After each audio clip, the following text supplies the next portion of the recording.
The motorcycles came before the sun did. Pine Ridge, Georgia woke to the sound of them, a low, sustained rumble that moved through the valley like weather, like something the earth itself was producing from deep underground. People heard it in their sleep, first that particular frequency that gets into the chest before the ears can name it, and they turned in their beds and pulled their blankets and tried to stay in the place between dreaming and waking, where nothing was required of them yet. Then the sound grew and sleep became impossible. Curtains moved aside in the early dark.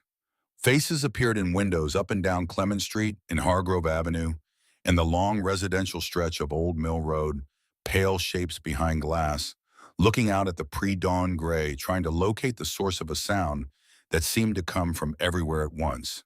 The traffic light at the intersection of Main and Depot blinked its yellow caution into the empty street. A dog somewhere on the north end of town began to bark and then stopped, as if even the dog understood that barking was insufficient to the occasion. The first headlights appeared at the highway junction at the edge of town. Not one pair of headlights, not 10. A river of them stretching back span in Route 27 as far as any eye pressed to any window could see a column of moving light that had no visible end, that seemed to originate somewhere beyond the range of ordinary vision, somewhere out in the pre-dawn Georgia dark, where the highway ran straight and flat through the pine trees and the red clay fields. They came in formation.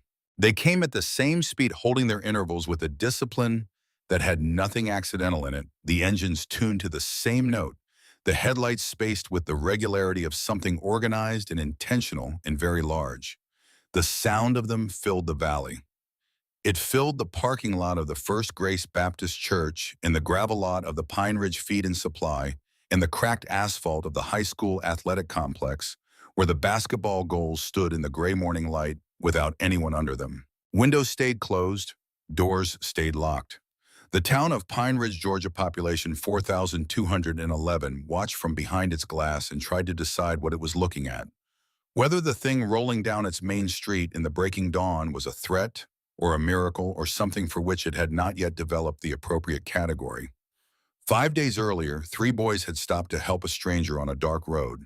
Nobody in Pine Ridge had understood yet what that meant. The summer that Darnell Reeves turned 16 was the summer he understood fully and finally what it meant to be the one people were counting on.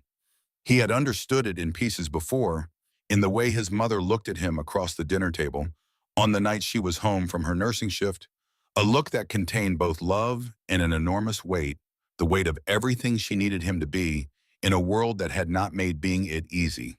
He had understood it in the way his teachers spoke about him, the particular tone that distinguished being praised from being loaded, the tone that said, "We are watching you, we believe in you, do not let us down." By 16, he had learned to carry it without showing the caring. He was tall for his age, which helped because tallness reads as readiness, even when the person inside it is not ready. He kept his grades without making a performance of it. He played basketball with the kind of quiet intensity that coaches love and scouts notice, not flashy, not given to celebrations, just present and effective and reliable in the way that reliable people are, which is to say he was there when it mattered, and he did what needed doing, and he did not make it about himself. His mother, Cheryl Reeves, worked night shifts at Grady County Medical, 45 minutes down the highway, 3 nights a week, and sometimes 4. On the nights she was home, she cooked, and they ate together, and she asked about school and practice. And he told her, and she listened with the complete attention of someone for whom these details were not small talk, but the whole of what she had.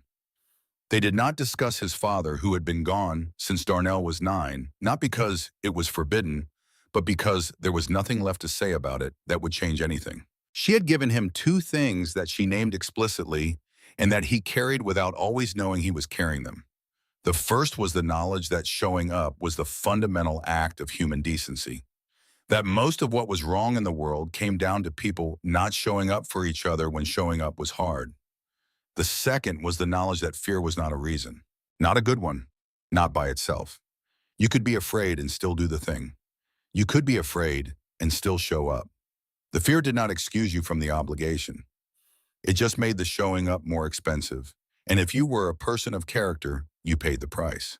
Darnell had internalized this so completely that he could not always tell where his mother's voice ended and his own thoughts began. Marcus Pruitt was the one who carried his basketball everywhere he went, which told you something about him, which was that he kept his options open.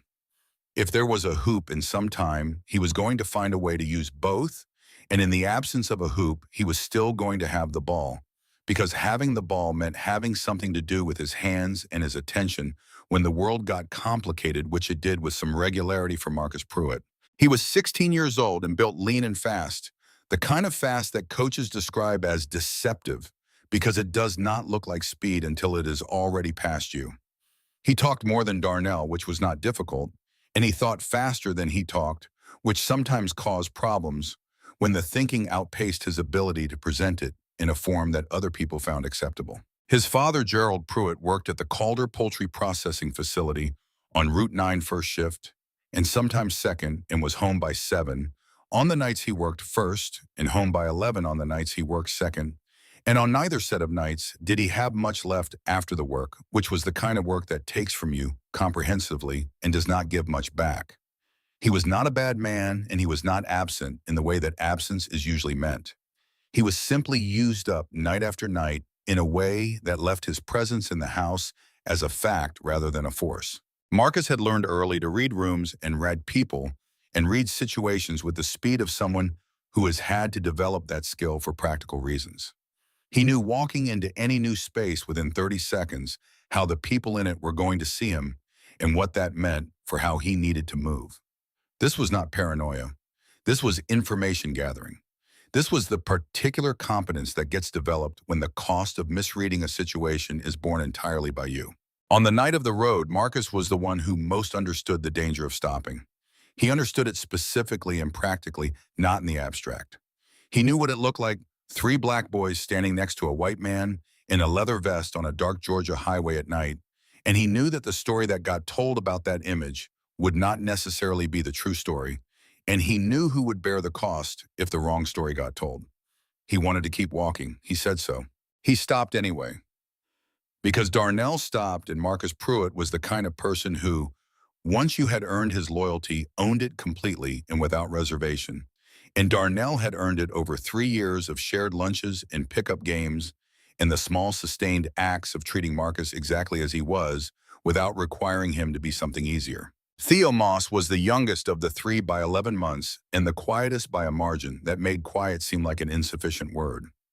He occupied space differently than Darnell and Marcus, more carefully, with a watchfulness that some people read as shyness, and that was not shyness at all, but something closer to its opposite: a sustained and precise attention to the world around him that simply did not require noise to express itself. He lived with his grandmother, Ida Moss, who everyone in their part of Pine Ridge called Nana Ida, because she was the kind of woman who accumulates that particular title through conduct rather than relation, through decades of being exactly present when presence was needed, of sitting with people in the hard places without requiring them to make the hard places more comfortable for her. Theo's parents had died in a car accident on the bypass when he was 4.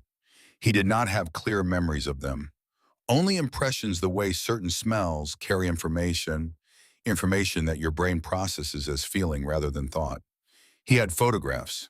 He had what Nana Ida told him, which was considerable because she believed that knowing where you came from was not nostalgia, but navigation. He had grown up in her house on Sycamore Street, a house that smelled of cedar and coffee, in the particular warmth of a home where the heat was kept on and the pantry was kept stocked, not because there was abundance, but because Ada Moss had decided these things were non-negotiable and had organized her considerable practical intelligence around making them so. She had worked as a nurse's aide at Grady County Medical for 31 years.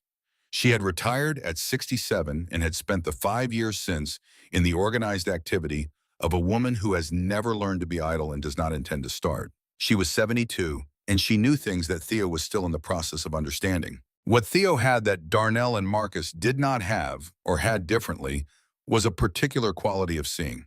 He watched people the way a person watches water, not for specific information, but for the pattern, for what the surface told you about what was moving underneath. He watched Darnell and saw the weight Darnell carried without complaint. He watched Marcus and saw the speed of mind that Marcus sometimes deployed as defense, because it was faster than vulnerability. And on the night of the road, he watched the man beside the broken motorcycle and saw something that Darnell and Marcus did not see in the same way, and that he could not have articulated in the moment, but that moved through him like recognition. The man did not want to be found, and yet he was here in the light beside a road where someone might stop. There is a particular posture to a person who has not entirely given up. It is not hope exactly, because hope looks forward, and this was not that. It is more like the posture of a test of a person who has decided that if something happens, it will mean something, and if nothing happens, it will mean something else, and who is waiting for the result with the exhaustion of someone who has been waiting for results for a long time. Theo saw this and said nothing. He was 15 years old. He did not have the words for it yet, but he stopped when Darnell stopped, and he helped when helping was needed, and the thing he had seen stayed in him the way certain things stay. The evening was a Tuesday in August. The summer had been the kind of Georgia summer that makes you understand why people invented air conditioning and then resent everything that requires you to leave it. The heat was not polite. It sat on you, it got into your lungs, and made breathing feel like labor. By evening, it had backed off perhaps 5 degrees from its afternoon peak, which was not enough, but it was what there was. The three of them had been at practice.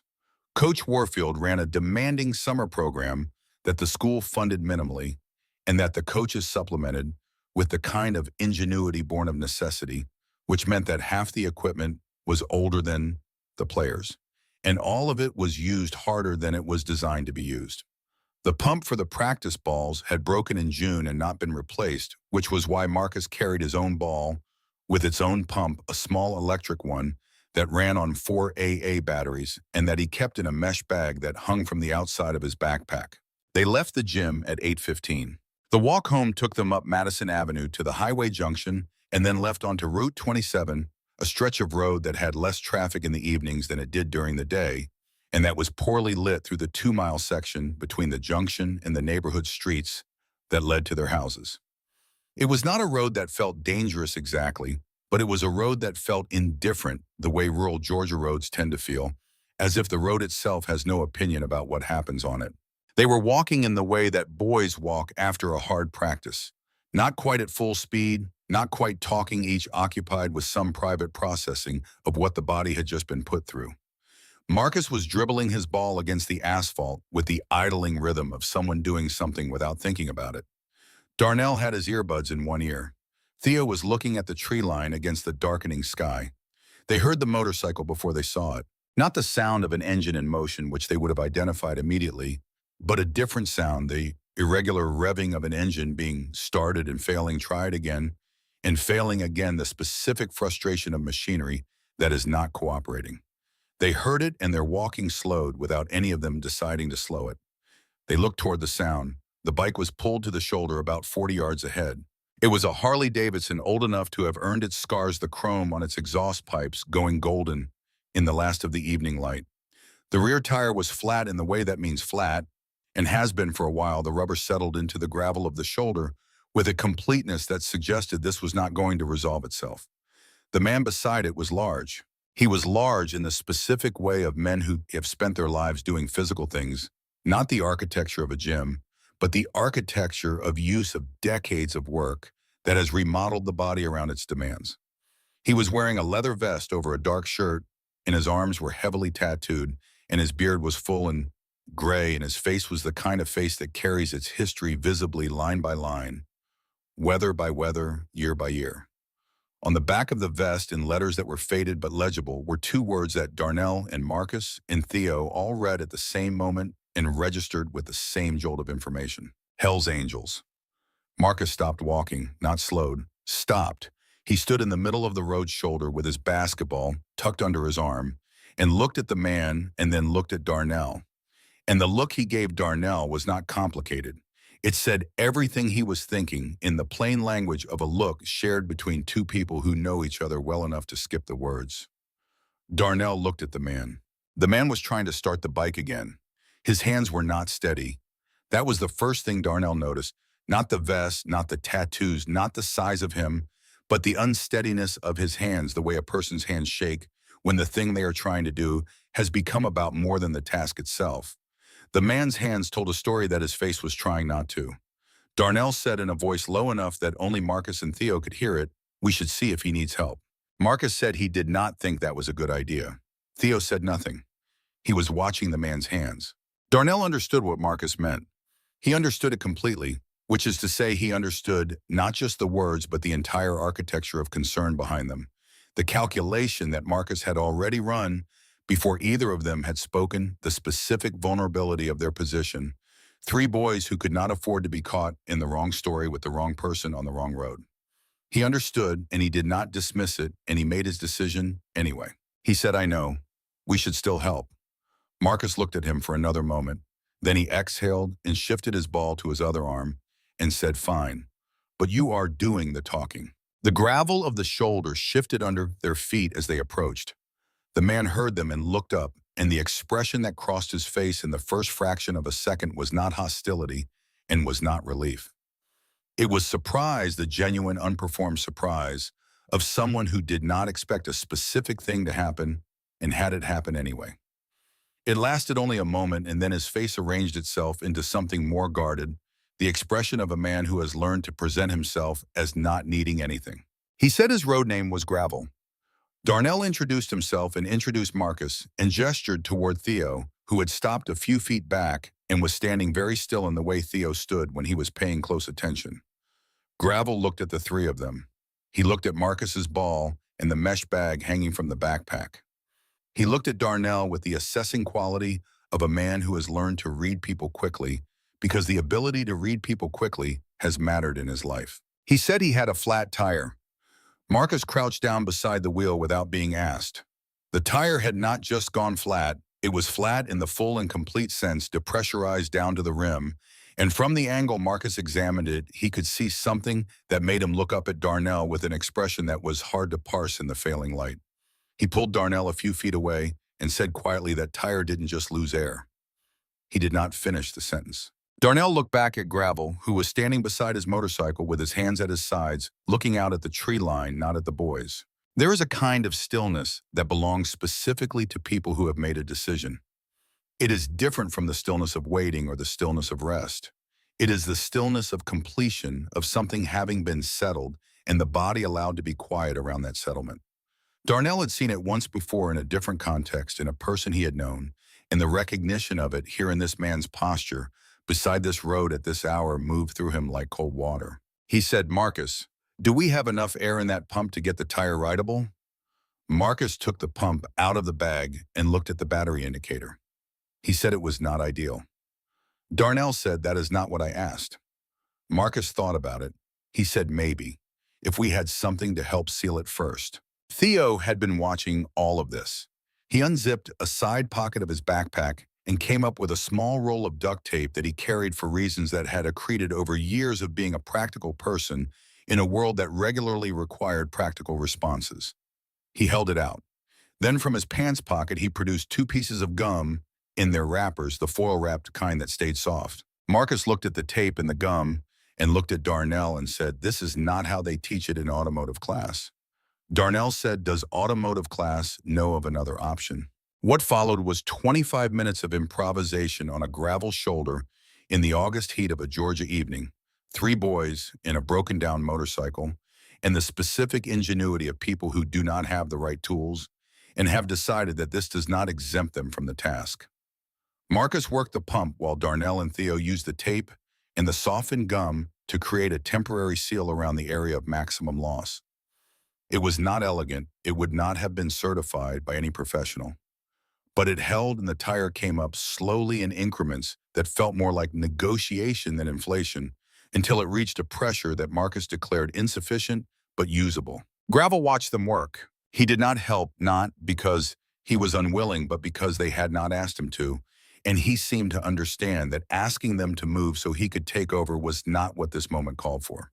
He stood beside the bike, and he watched 3 boys work on it with improvised tools and no particular expertise, and an absolute determination to complete the task, and whatever was happening in his face during those 25 minutes was visible only in the way he looked at them, which was a way that contained something Theo noticed and did not name. When it was done, Marcus stood up and brushed the gravel dust from his knees.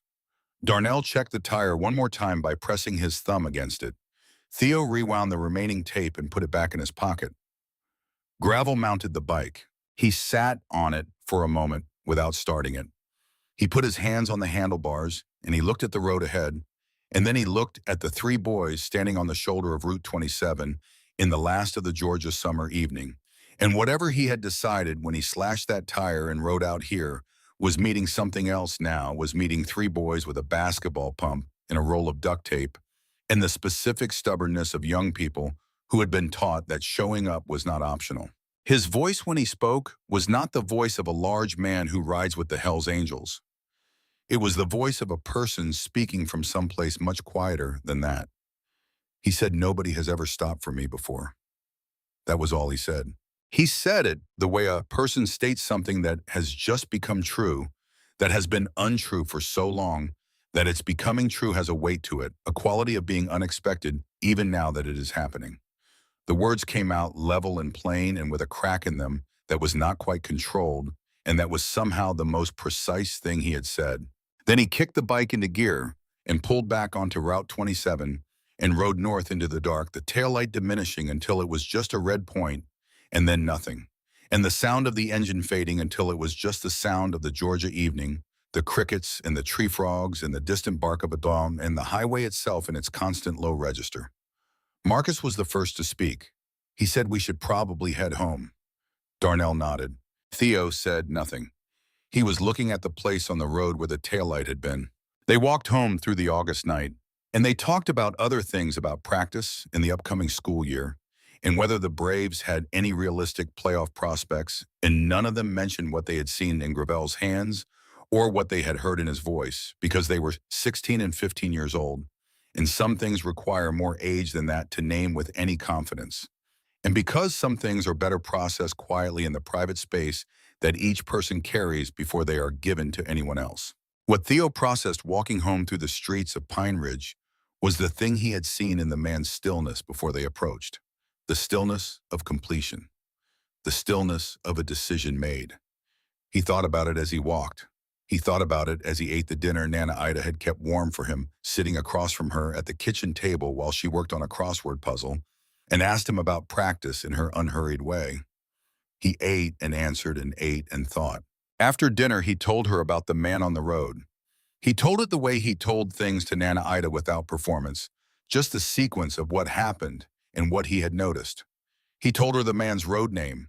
He told her about the vest and the tattoos and the flat tire. He told her about the way the man's hands had shaken. Nana Ida was quiet for a while after he finished. The kitchen was the kind of quiet that her house produced at night. A good quiet, a quiet with texture, the hum of the refrigerator, and the distant sound of a television from the house next door, and the settling sounds of an old house accommodating itself to the cooling air. Then she said, "Did he have a name carved into the side of the gas tank?" A woman's name. Theo thought about it. He said yes. He said the letters were old, and he had not been able to read it clearly in the dim light, but there was something there carved into the metal. Not a sticker, but carved. Nana Ida looked at her crossword puzzle without seeing it. She said, "I think I know who that man is." Theo waited. She said it carefully and slowly, the way she said things. She was still working out as she said them. She said that 19 years ago, she had been at Grady County Medical, late on a November night, not working, but visiting a friend who was recovering from surgery. She said she had been walking down a hallway on the third floor toward the elevator when she heard a sound from one of the waiting areas, the family waiting room at the end of the oncology corridor. She said the sound was a man crying. She said she had stopped. She said she had looked in.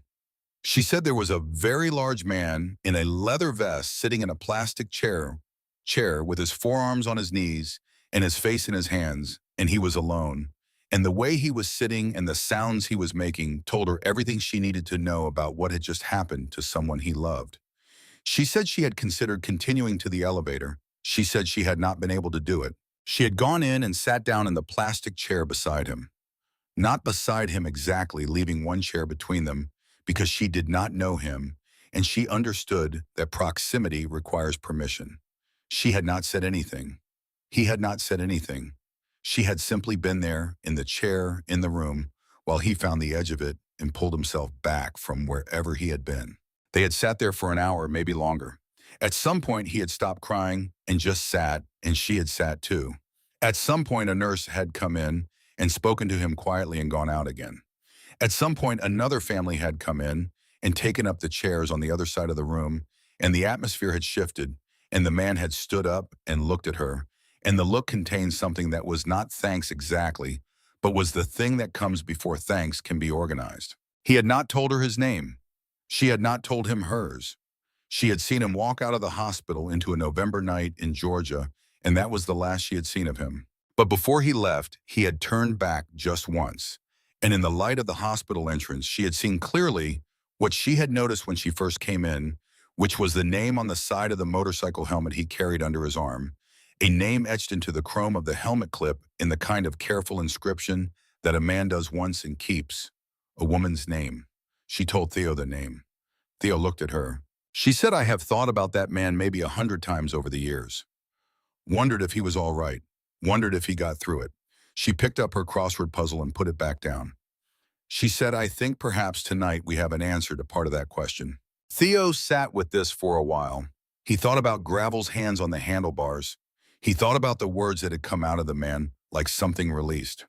He thought about Nana Ida in a plastic chair in an oncology waiting room 19 years ago, not knowing the man, choosing to sit anyway because she had heard a sound in a hallway and could not walk past it. He thought about the tape in his backpack and the gum in his pocket and the basketball pump with 4 AA batteries and 3 boys on a gravel shoulder improvising, because the alternative was to keep walking and the alternative was not acceptable. He thought about the thing Nana Ida had never quite said explicitly, but had said in every way that mattered, which was that the world was held together not by its institutions or its systems or its official mechanisms, but by the unremarkable and sustained decision of ordinary people to not walk past the sound in the hallway, to stop, to sit down, to stay. He went to bed at 10:30. He did not yet know that by the following morning a photograph of 3 boys in a broken-down motorcycle on a rain-beginning Georgia highway would be circulating through every corner of the internet that Pine Ridge, Georgia had access to. He did not yet know that the word heroes would be used about them, or that the word suspicious would come directly after it. He did not yet know that the thing he and Darnell and Marcus had done on that gravel shoulder would be taken apart and examined and questioned and defended and doubted and celebrated and condemned sometimes by the same person in the same day. He did not yet know that Owen Ferris, who owned the largest building supply operation in the county and whose name appeared on the donor plaques in the school gymnasium and the new addition to the library, had been watching the viral spread of the photograph with an attention that had nothing to do with civic pride. He did not yet know that 5 days later, on a gray Georgia morning, the sound that would wake Pine Ridge would be the sound of 200 Harley-Davidson motorcycles rolling in formation down Main Street, and that the town would watch through its windows and not know yet whether to open its doors. He slept. The photograph had been taken by a man named Warren Giles, who drove a produce delivery truck and had been coming down Route 27 from the north when his headlights found 3 boys and a motorcycle on the shoulder, and he had slowed down to see if there was trouble that required his involvement, and had decided there was not, and had taken a photograph through his windshield because the image struck him as something worth keeping, and had driven on. He had posted it to his Facebook page at 9:30 that night with a caption that took him 3 tries to get right. The final version said something simple about 3 young men helping a neighbor and kindness not knowing color, and he had not expected more than his usual 20 or 30 likes and a comment or 2 from people he actually knew. By midnight, it had been shared 600 times. By 6 in the morning, it had been shared 40,000 times. Darnell found out from his mother, who was home from her shift and standing in the kitchen with her phone when he came downstairs for breakfast, and who looked at him with an expression that moved through several things in quick succession, starting with recognition and ending somewhere in the vicinity of worried pride. She showed him the photograph. He looked at it for a long time. The image had been taken from a distance and through glass, and the light was the particular quality of a photograph taken in moving headlights on a dark road, so that the 3 figures in it were more suggestion than detail. Dark shapes bent over a darker shape in the shoulder gravel. You could not see their faces. You could not see what they were doing with particular clarity, but something in the composition had caught something real, the angle of their bodies, the quality of their attention. 3 people fully committed to a task that nothing required them to do. His mother said, "Your phone has been ringing since 5. He looked at his phone. There were 11 missed calls from numbers he did not recognize, and a text from the school principal, and 2 texts from Marcus and 1 from Theo. Marcus's text said bro, and then BRO. Theo's text was longer, which was unusual for Theo. It said, Nana Ida knew who he was. She sat with him at the hospital the night his wife died. She did not know his name then. She knows now. She is praying for him. Darnell read Theo's text twice.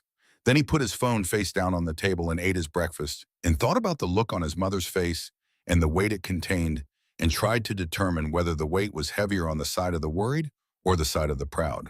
By the time he got to school, the local news had called the principal's office twice, and a reporter from the regional paper had been waiting in the parking lot for 20 minutes.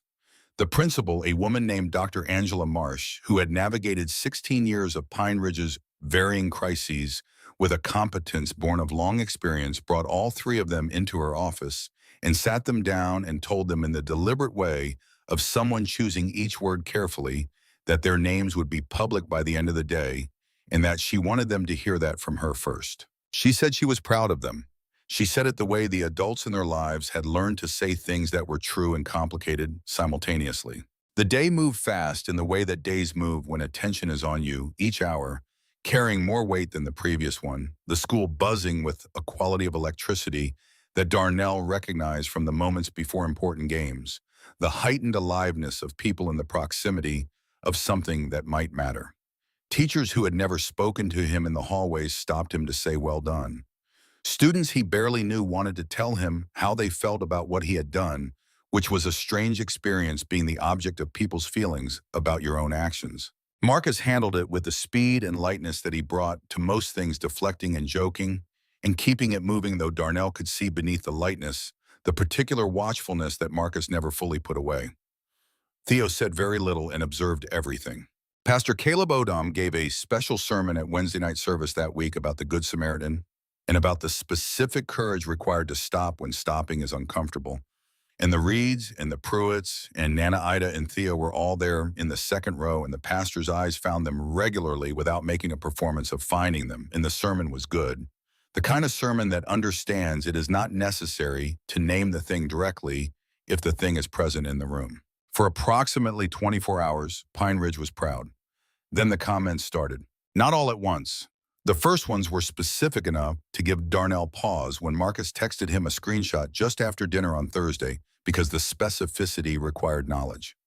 The comment said something about the timing of the photograph and about the implausibility of 3 boys with exactly the right equipment, walking past exactly the right situation at exactly the right moment. And it used the word staged in a way that assumed its own authority. The account that posted it had been created 6 weeks earlier.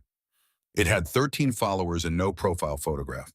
Marcus found 3 more like it within an hour, all from accounts of similar vintage and similar profile, and all expressing the same category of doubt in the careful, measured language of people who understood that outright accusation invites rebuttal, but insinuation sustains itself. Darnell looked at the comments and felt something that he recognized as the cold forerunner of a particular kind of anger.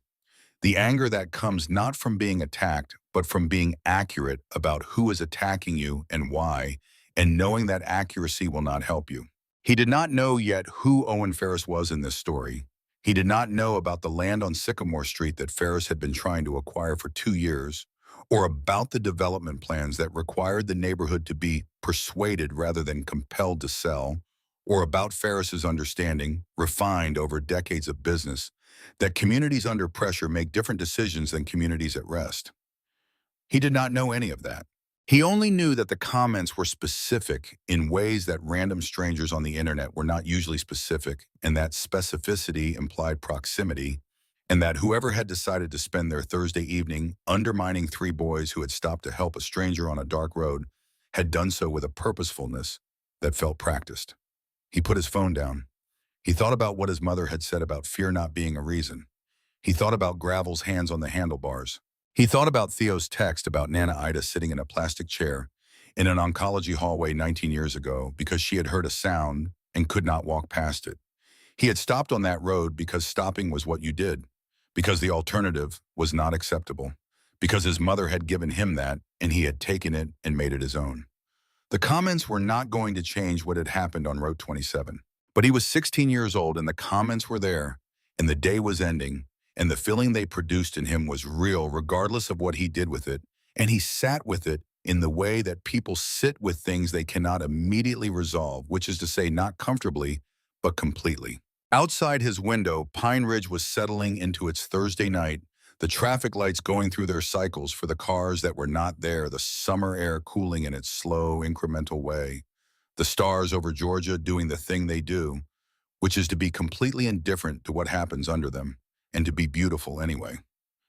He did not know what was coming. Nobody did. What was coming was already in motion 5 states away, in the parking lots of chapter houses, and VFW halls, and roadside stops, the message moving through the network, in the encrypted and efficient way that messages move when the people sending them have been communicating this way for years. The message was simple. It was about a man named Gravel who had been given a reason to keep riding. It was about 3 boys on a dark road. It was about a debt that the kind of people who ride with them, Hell's Angels, take seriously, the debt of an action that cost the person doing it something, and that gave back something that cannot be counted.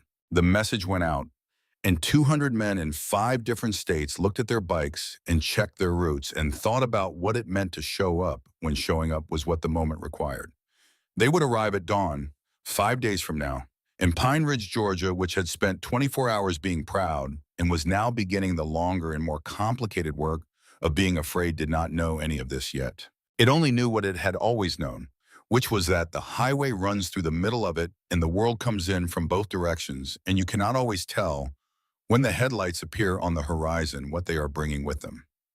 The thing about doubt is that it does not announce itself. It does not arrive with a declaration or a confrontation or a moment you can point to afterward and say, that was when it changed. It seeps. It works the way water works on stone, not by force, but by persistence, finding the small cracks and widening them so gradually that the stone does not notice until the damage is already structural. Pine Ridge did not decide to doubt 3 boys who had stopped to help a stranger. It simply began to wonder. And wondering, once it starts, has a momentum of its own. By Friday morning, the local television station had run a segment that was not unkind but was not entirely kind either. The kind of segment that presents itself as providing context, and in the provision of context introduces information that changes the shape of the original story without saying directly that the original story has a different shape now. The segment mentioned Gravel's membership in the Hells Angels. It mentioned a conviction from 22 years ago, assault charges from an incident in another state, the details of which it summarized briefly and without explanation of what had led to them or what had happened since.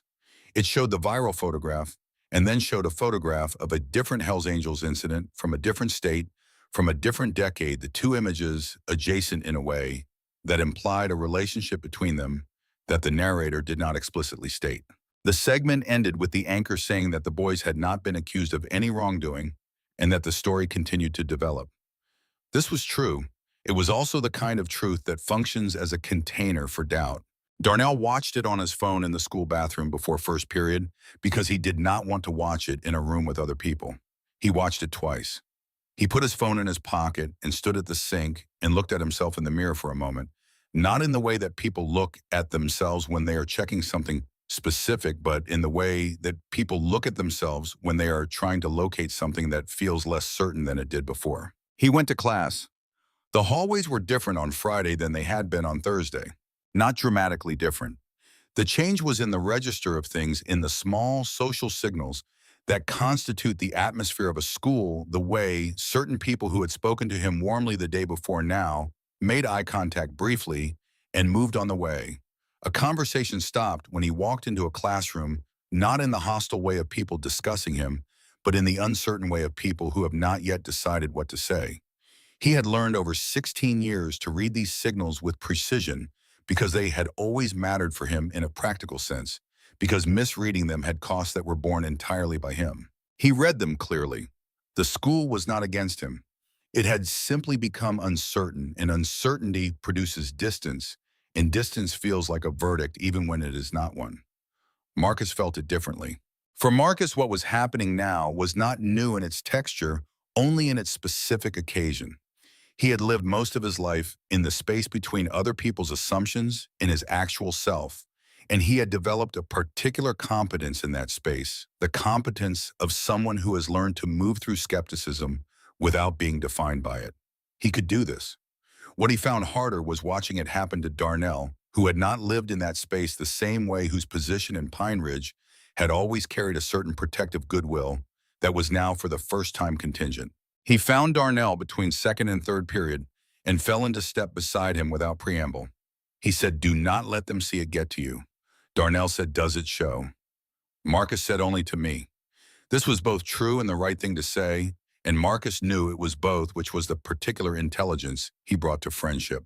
Theo moved through Friday as Theo moved through most things quietly and with complete attention. He noticed what Darnell and Marcus noticed. He noticed additional things they did not, including the conversation between two teachers in the hallway outside the gym that stopped when he approached and resumed when he passed, and the changed quality of his coach's interaction with him at the afternoon practice session, a new carefulness that had not been there before the week began, the carefulness of a man who has received a phone call or been spoken to by an administrator, and is now aware of his institution's position on a situation in a way that constrains his natural responses. He did not mention these observations to Darnell or Marcus. He turned them over in his mind the way he turned things over quietly and without urgency, because his experience had taught him that most things resolve more clearly if you give them space rather than pressure. That evening, he sat with Nana Ida on the back porch while the Georgia summer wound down toward night, the fireflies beginning their intermittent signaling across the yard, the heat backing off in its slow, reluctant way. He told her about the school day. She listened in the way she listened, which was completely with her full attention and without the urgency to fix or resolve that made other people's listening feel like waiting for a turn to speak. When he finished, she was quiet for a while. Then she said that when she had worked at the hospital in the years before her retirement, she had watched people confuse the absence of certainty with the presence of guilt, that it was a very old confusion, that it was very human and very understandable and very dangerous, that the people doing it were usually not bad people. They were just people who found uncertainty uncomfortable and had learned to resolve that discomfort by finding a story that explained it away. She said the story was not always wrong, but it was not always right either. She said the boys knew what they had done. She said that knowledge was not subject to revision by people who had not been there. She said you held on to the truth of what happened on that road. Let other people work out their own discomfort. That is their job, not yours. Theo thought about this. He thought about the man's hands on the handlebars, the completeness of the stillness, the 7 words that had come out like something released from a long confinement. He said, "Nana, do you think he is all right?" She said she had been asking God that same question since Tuesday night, and that she expected the answer would come in its own time and in its own form. She was right about the form. She was right about the time. She just did not know yet how little time remained before the form arrived on a dark morning with the sound of 200 engines. Saturday passed and Sunday passed, and Monday brought the new school week with a slightly different atmosphere than Friday had left the initial intensity of the story beginning to diffuse in the way that news stories diffuse when the next thing has not happened yet, when there is nothing new to add to the original facts and the commentary has begun to circle. The viral photograph was still circulating, but its velocity had slowed. The comments were still there, but their energy had peaked. The television segment had aired and not been followed by another one.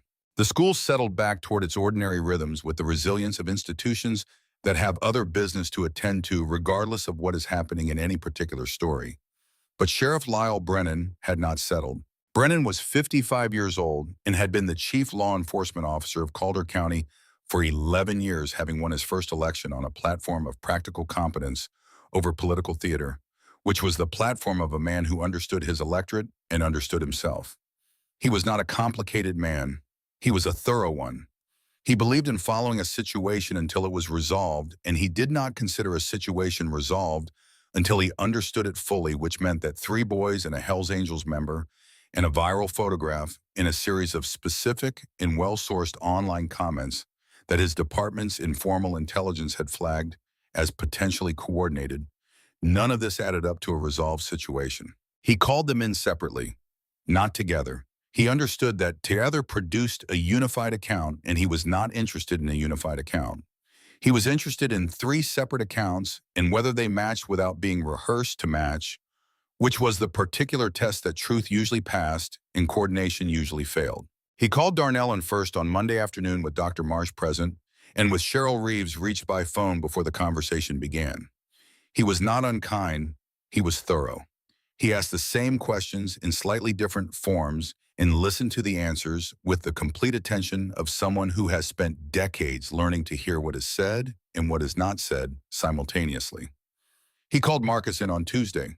He called Theo in on Wednesday.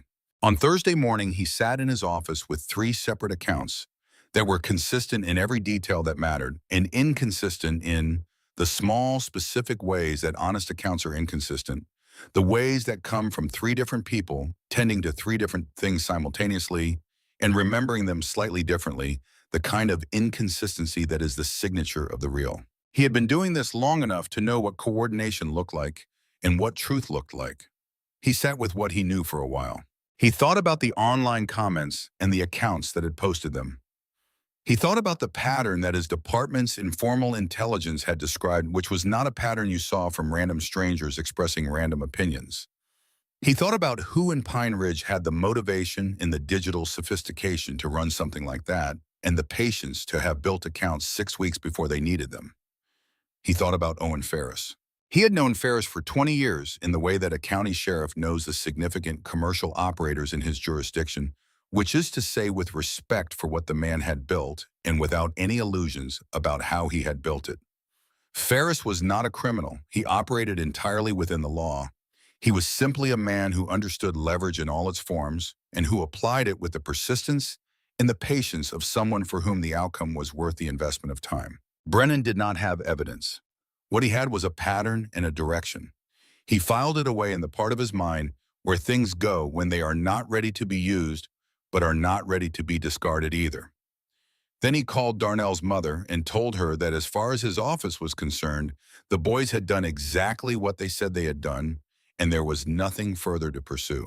Cheryl Reeves said thank you in a tone that told him she had not been certain this would be the outcome, and had been carrying that uncertainty alone so that Darnell would not have to. He said the boys should be proud. She said they were. She said she was too in a voice that meant it fully and completely, and then she thanked him again, and the call was over.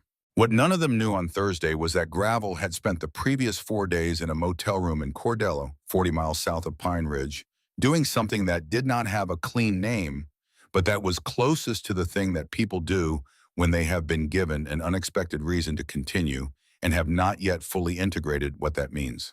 He had ridden south after the highway because south was away from the direction his plan had pointed, and away felt like the right direction for a man whose plan had just been interrupted by 3 boys with a basketball pump and an absolute refusal to keep walking.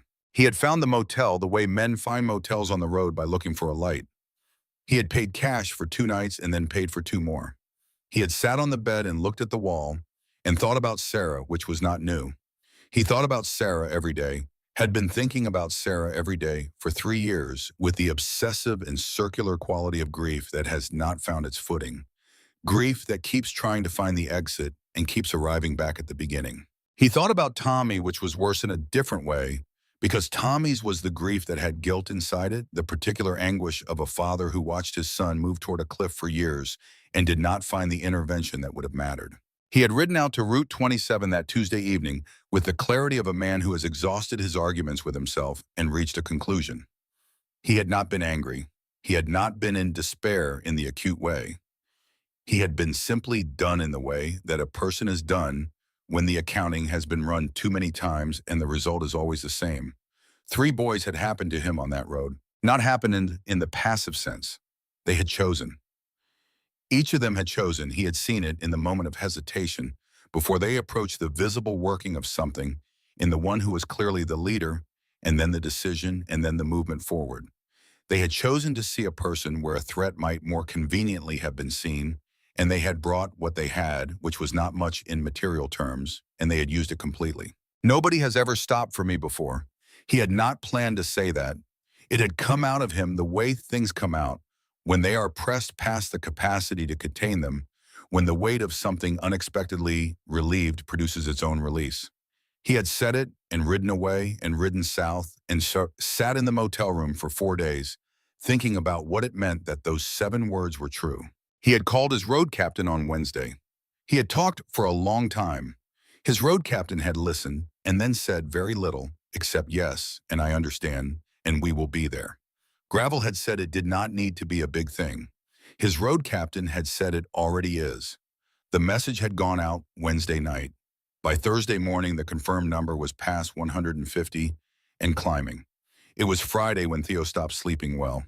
Not dramatically, not the way insomnia announces itself, but in the incremental way, waking earlier than he meant to, finding sleep further from him than usual.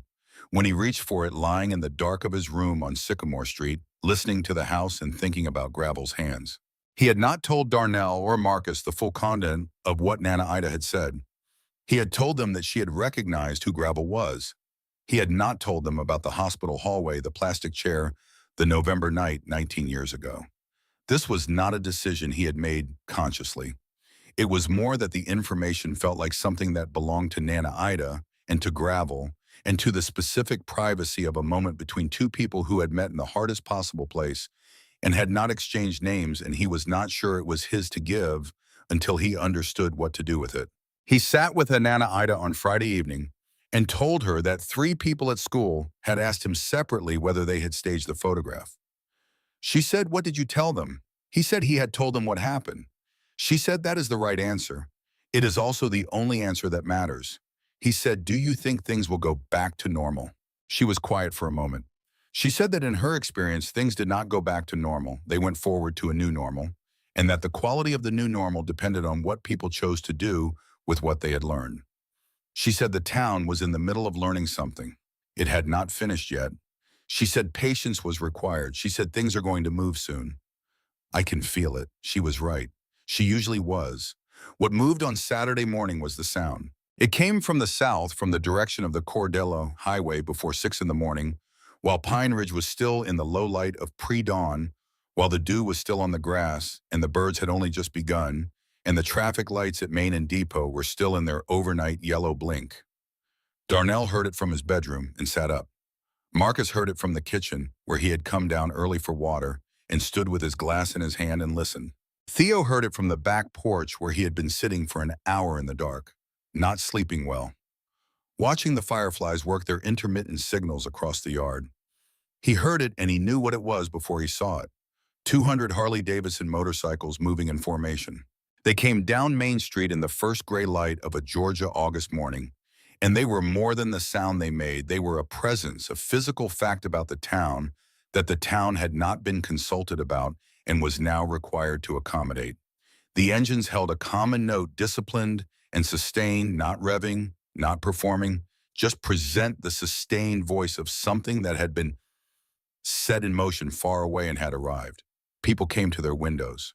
The same faces that had been at their windows 5 days ago when this whole thing began were at their windows again, parents and grandparents and children who had been woken by the sound, business owners who lived above their businesses, the overnight cook at the diner on Depot who stepped out the back door and stood in the alley listening. Sheriff Brennan was already in his cruiser. He had been called at 5:40 by his overnight deputy and had dressed and driven to Main Street and parked at the north end of the block and sat watching the column come in and thought through his options with the methodical speed of a man who has dealt with situations that required quick thinking for long enough that the thinking has become efficient. He did not reach for his radio. Not yet. He watched. The motorcycles filled Main Street from the intersection to the far end of the commercial block, and the column continued beyond that, riders pulling off into the municipal parking lot and the side streets that fed into Main, organizing themselves with the practiced efficiency of people who had done this before, who understood formation and logistics in the management of large groups and public spaces. Owen Ferris's building supply store was on the east side of Main Mid-Block, the largest commercial footprint on the street, the plate glass windows of its showroom reflecting the arriving column in fragmented chrome. Ferris had been watching from his second-floor office window since the sound reached him at 5:45. He watched and he understood, with the intelligence of a man who had read situations correctly for 40 years, that what was arriving on Main Street this morning was not something his tactic of online doubt had prepared for or could address. He sat in his office and watched and did not come downstairs. Gravel led the column to the courthouse.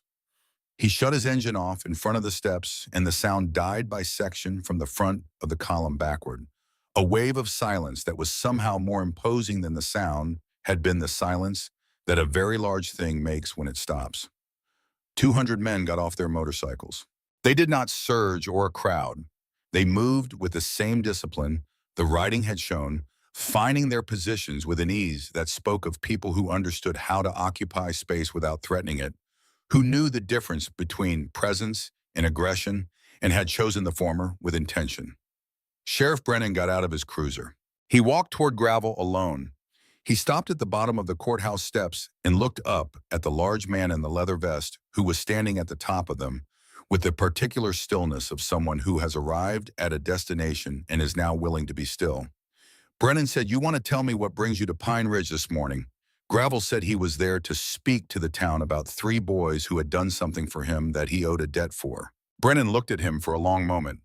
He looked at the 200 men arranged along Main Street with the silent patience of people who have ridden through the night for a purpose they believe in. He looked at the faces in the windows of the buildings lining the block. He said, "I am going to ask you to do this peacefully." Gravel said, "That is the only way we do this." Brennan stepped aside. The crowd had been gathering since the engine stopped. People had come out of their houses and their businesses and their cars and had arranged themselves along the courthouse steps and the surrounding sidewalk in the way that people arrange themselves when something important is happening, and they do not want to miss it, but also want to maintain the option of leaving quickly. The pastor, Caleb Odom, was there. Several of the teachers from the high school, a number of people Darnell and Marcus and Theo recognized from church and from their neighborhood and from the ordinary texture of their daily lives. The boys themselves had been called by Marcus, who had called Darnell, who had called Theo, and all 3 of them had gotten on their bikes and ridden to Main Street and arrived to find their town in a state of suspended decision, waiting to find out what the next thing was. They stood at the edge of the crowd. Gravel's voice, when he spoke, was large enough to carry without a microphone. The voice of a man who had learned to project in open spaces over the sound of engines and weather and the general noise of a life lived at volume. He said he was going to tell the town something that he had not said publicly before, and that he was going to say it now because 3 boys deserved to have the full truth known, and the full truth was not what people had been saying this week. The crowd went very quiet. He said he had ridden out to Route 27 on a Tuesday evening, 5 days ago, with no intention of riding back. He let that sit for a moment. He said he had lost his wife Sarah to cancer 3 years ago after 31 years of marriage. He said she was the person who had believed in him when believing required work, who had seen past the leather and the history to the man underneath, who had brought him back from places he would not have returned from on his own. He said he had lost his son Tommy to an overdose 14 months after Sarah, a 28-year-old man who had been fighting something his father had not known how to fight alongside him, and whose death sat on Gravel's chest every morning when he woke up and every night before he slept, the weight of the father who was there but not there in the right way, who loved his son completely and could not reach him in the specific way that would have mattered. He said after Tommy, he had ridden. He had ridden the way men ride when riding is the only motion that makes life feel possible, the miles accumulating without destination, the road doing the work of making the world make sense when nothing else could.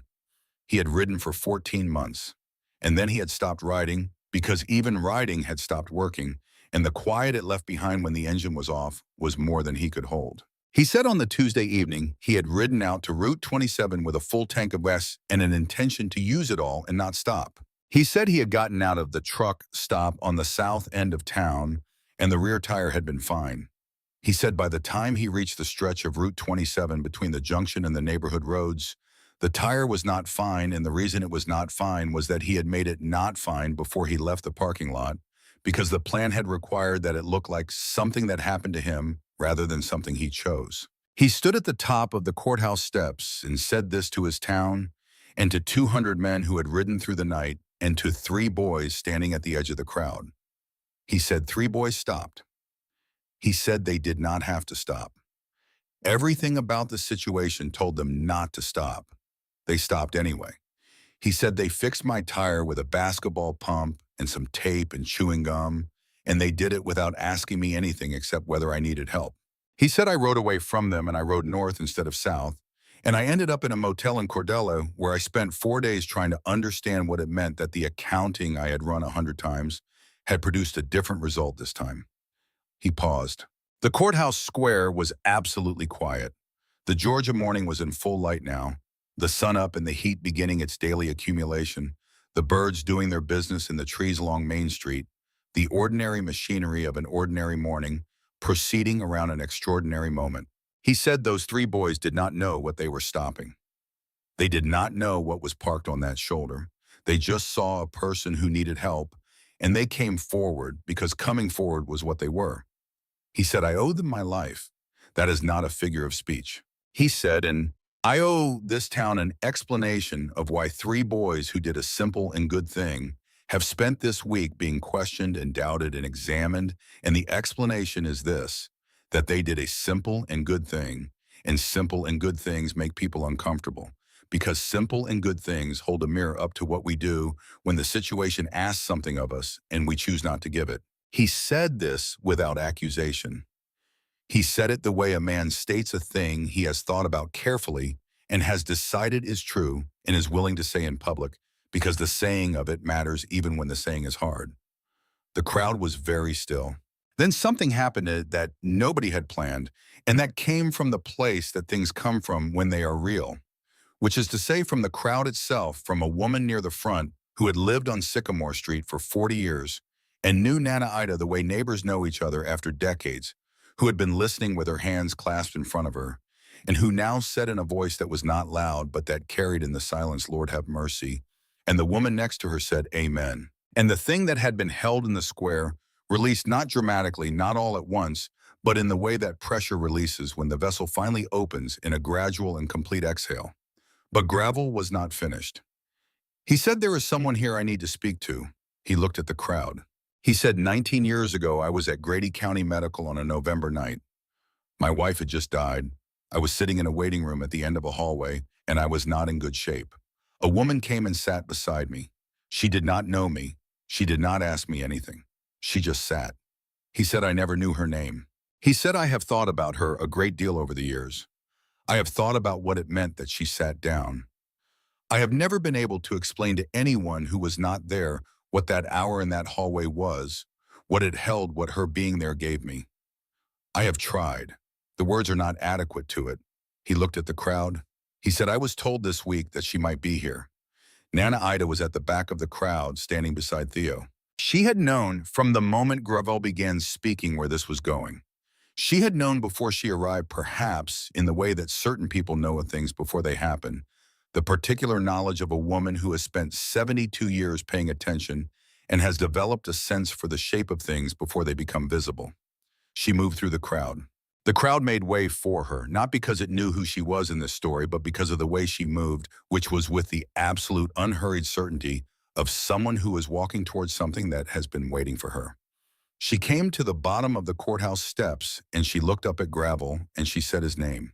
His full name, the one that appeared on the title of his motorcycle and on the deed to a house in South Carolina that had been empty for 3 years. He looked down at her. She said, I remember the waiting room. I remember the chair. I remember you would not look up when I came in, so I sat down one chair away so you would know someone was there without it being a demand. She said, I have wondered about you also. He came down the steps. He was very large and she was very small. And when he stood in front of her, the contrast was the kind that should have been awkward and was not, because what was between them was not size, was not age, was not anything visible. It was 19 years of two people carrying the same hour in their different lives, having never known each other's names, knowing that the hour had mattered. He said, you stayed until I could stand up. She said, you could not go until you could stand up. He said, that is the same thing. She said, I suppose it is. He was crying. Not the way men cry when they are performing emotion, but the way men cry when the thing inside them is larger than the container, and the overflow is simply physical, involuntary, beyond the reach of composure.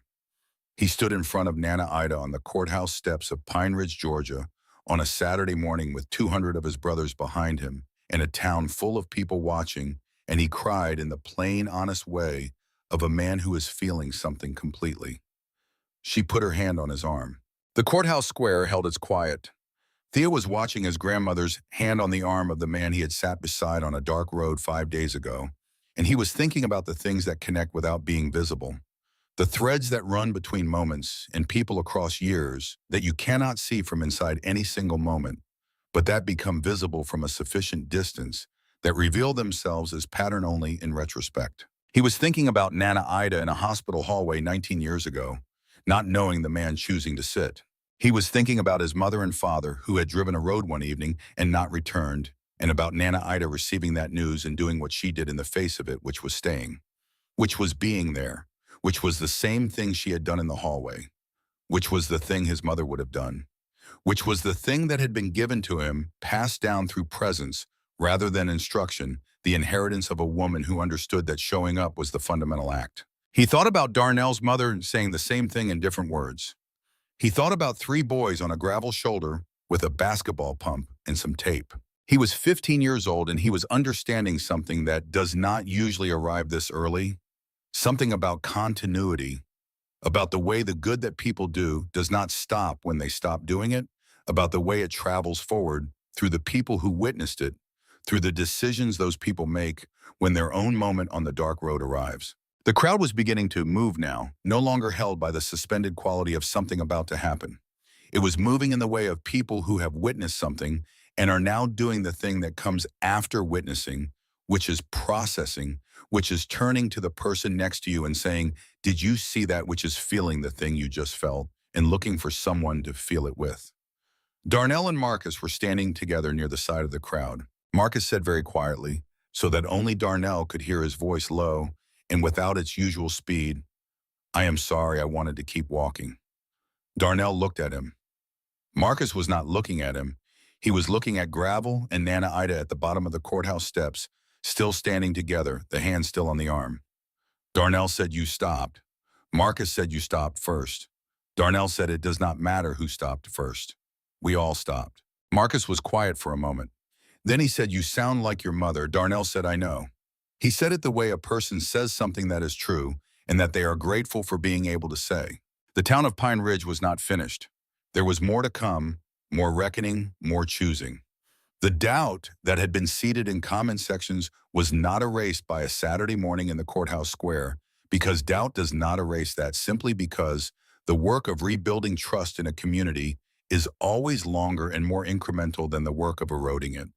There were people in the crowd who had not been moved, whose fear was more durable than a single speech, who would go home and continue to think what they thought and would not change quickly if they changed at all. Owen Ferris was not in the crowd. He had watched from his second-floor window, and he had seen and he had understood that the situation had evolved past the point where his tactics could shape it. And he had made the calculation that a man of his particular skills makes when a situation moves beyond his control, which was to wait and assess and find the next point of leverage. But the next point of leverage would be harder to find now.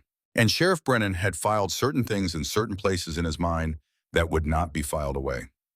Nana Ida came to find Theo when she was ready.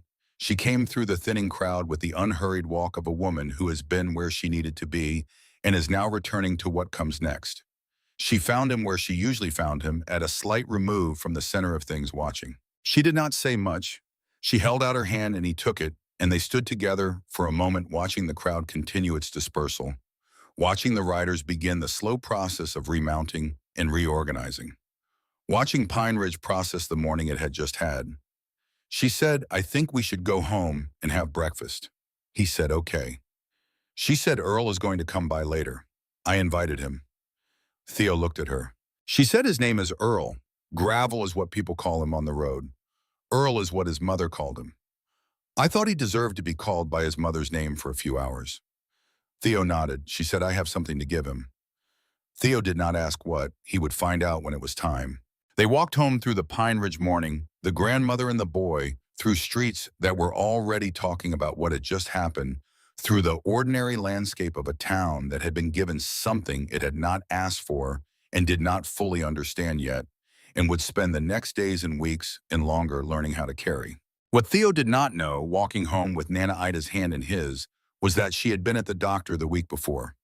that the results she had received were the kind that doctors deliver carefully and that patients receive with the particular shock of something known to be possible that has now become actual. She had not told him yet. She had decided that the time would come for that conversation and that it was not yet, that there were things that needed to happen first, that certain things needed to be placed in their right order, which had always been her gift, the sense of right order, the understanding of what comes before what. She walked home with her grandson in the Georgia morning, and she thought about Earl sitting in her kitchen in a few hours, and about what was in the box on the top shelf of her closet, and about the right time to bring it out. She thought the time was today. She thought you put the right people in the right hallway. She had written that once, a long time ago, on the back of a photograph she had been given by a nurse who worked the third-floor oncology corridor at Grady County Medical, a nurse who had said, "I thought you would want this." She had kept the photograph for 19 years. Today it was going home. Earl came to the house on Sycamore Street that afternoon and sat at Nana Ida's kitchen table and drank sweet tea from a glass that had a small chip on the rim and that she had been meaning to replace for 2 years and had not, because she did not notice the chip when the glass was full, and by the time it was empty, she had moved on to the next thing. He was different in the kitchen than he had been on the courthouse steps. The courthouse steps had required something of him that the kitchen did not. The projection, the public accounting, the deliberate act of saying the true thing in front of people who would carry it forward with or without his permission. The kitchen required only presence, and presence was something he was still learning to offer without the road underneath him, without the engine doing the work that stillness now had to do alone. Nana Ida made no particular ceremony of the afternoon. She cooked because she cooked in the afternoons, and his being there did not change that. She moved between the counter and the stove with the efficiency of a woman who has performed these motions so many times, they have become a kind of meditation. And she talked about ordinary things, about the garden in the backyard that had done well this summer, and the neighbor's dog that had been getting into it, about the church fundraiser that was coming up, and the question of whether the weather would cooperate. Earl sat at the table and held his glass and listened. Theo sat at the other end of the table with a book he was not reading. He was watching his grandmother move in her kitchen and thinking about the things she had told him over the years, while she moved in her kitchen, the particular quality of wisdom that comes out when the hands are occupied, the way her best thoughts arrive sideways in the middle of other things not announced as wisdom, but simply present in it. He was thinking about what she had said that morning about Earl's name. Earl is what his mother called him. He thought about his own name, which had come from his grandfather, a man who had died before Theo was born, and who Nana Ida talked about with the specific quality of love that has had time to become clear, that has been refined by absence into its essential form. He thought about the names people carry from the people who gave them, and the weight names have when the people who gave them are gone. After a while, Nana Ida wiped her hands on her dish towel and went to the hallway and came back with a small box. Not large. The kind of box that holds a single item that was made for a specific purpose and has been kept for a specific reason. She set it on the table in front of Earl. She said, "I have been keeping something that belongs to you, or that belongs to the person you were that night. I think by now they are the same person." Earl looked at the box and then at her. She said, "Open it." He opened it the way a man opens something he is not sure he is ready for, which is to say, carefully and with his full attention, the way you give your full attention to things that have the potential to cost you something. Inside the box was a photograph. It was printed on standard photo paper, the kind that hospital gift shops sold for people who wanted to capture something during a long stay, and it had been laminated at some point, enclosed in the thin protective layer that slows the aging of paper. The lamination had yellowed slightly at the edges, the way things yellow over 19 years, but the image itself was clear. It showed a hospital waiting room, the particular waiting room at the end of the oncology corridor on the third floor of Grady County Medical. The chairs were the plastic ones, institutional blue, and the light was the fluorescent light of a room that runs all night because the things that happen near it do not keep daylight hours. In the chairs sat two people, one chair apart, as Nana Ida had said. A large man in a leather vest, his forearms on his knees, his face turned slightly down. And beside him, one chair away, a woman of about 50 with her hands in her lap, her posture the posture of someone who is being still on purpose, for someone else's benefit, who has made her body into a kind of shelter. On the back of the photograph, in handwriting that Earl would not have recognized and that Theo recognized immediately as his grandmother's, were 5 words: God puts the right people. The sentence was not finished. It did not need to be. Earl held the photograph in both hands and looked at it for a long time. The kitchen was quiet around him, the refrigerator hummed. Something on the stove made a small sound. Outside, a car passed on Sycamore Street, and then the street was quiet again. He said, "A nurse gave you this." Nana Ida said, "The nurse on that floor that night. She said she saw me go in. She said she thought I would want it." He said, "You kept it." She said, "Of course I kept it. I kept it because it was real. Because that night was real. Because you were real in it, even when you could not feel yourself being real." He looked up from the photograph. She said, "I kept it because I knew I would need to give it to you eventually. I did not know when. I did not know how. But I knew the time would come because things like that do not stay unfinished forever." He said 19 years. She said some things take the time they take. Theo looked at the photograph from across the table at the 2 figures in the institutional blue chairs, at the space between them. That was not distance, but choice, the deliberate leaving of one chair, because she had understood without being told what the moment required. He thought about Tuesday evening on Route 27, about the space between the 3 of them and the man on the shoulder of the road. About the moment of consideration, the working of something visible in Darnell's face, and then the movement forward. He thought about the inheritance of it, the way certain things pass from person to person, not through instruction, but through the witnessing of them. The way you learn how to be in the world by watching people be in it before you, by absorbing without always knowing you are absorbing. Nana Ida had gone into that hallway 19 years ago. She had not said anything about it when she came home. She had simply come home and been herself, and Theo had grown up watching her be herself, and this was the education he had received. This was the thing that had moved in him on the shoulder of Route 27, when every reasonable instinct said keep walking. He understood now, sitting at the kitchen table on a Saturday afternoon in August, that he was made of her in ways that went deeper than biology. He understood that he would spend the rest of his life learning what that meant. The week that followed was the week that Pine Ridge worked out what it was going to do with what it had seen and heard on Saturday morning. This was not a linear process. It did not move in one direction. It moved the way all genuine community change moves, in multiple directions at once, some forward and some backward, some sideways, into unexpected territory. Each person and each household processing at their own pace and arriving at their own conclusions on their own timeline. The pastor, Caleb Odom, came to Cheryl Reeves on Monday and asked if Darnell would be willing to speak at Sunday service. Not about what had happened exactly, more about what it had meant, about the experience of being on that road and what led to the decision. Cheryl said she would ask him.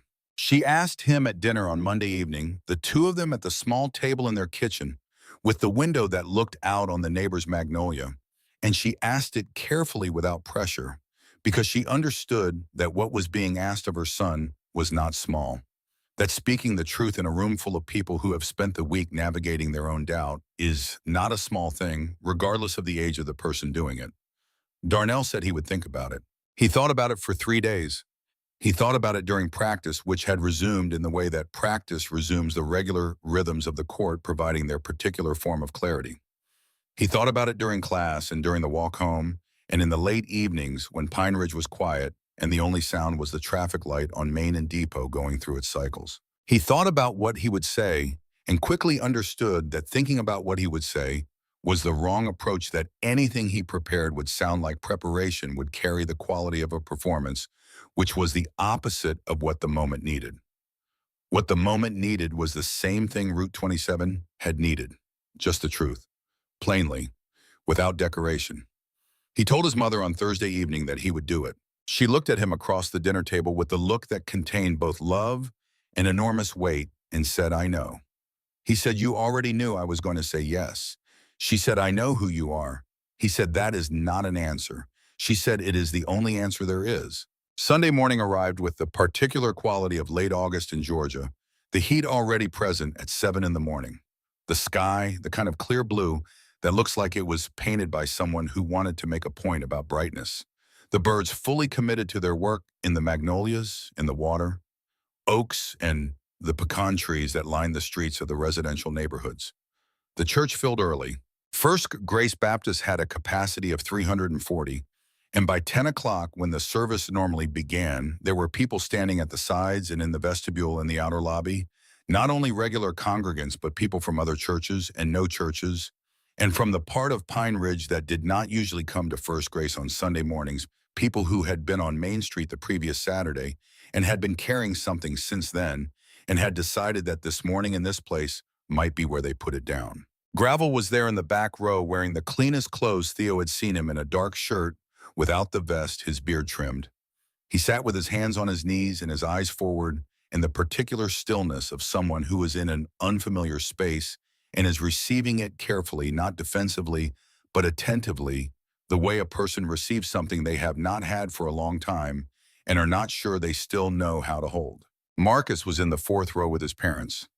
His father, Gerald, who had worked double shifts at the Calder facility for 20 years, and who had the hands to prove it, sat with his forearms on his knees in the posture of a man for whom sitting still is its own kind of labor, and looked at the front of the church with an expression that Marcus had not seen before on his father's face, which was the expression of a man waiting for something to matter. In a way, things had not mattered in a while. Theo sat with the space beside him. That was Nana Ida's space, which he had begun to feel differently since she had told him 3 days after Earl's visit to the kitchen what the doctor had said. She was there beside him in the way she was always there, her presence in the room complete, regardless of what she was carrying inside it.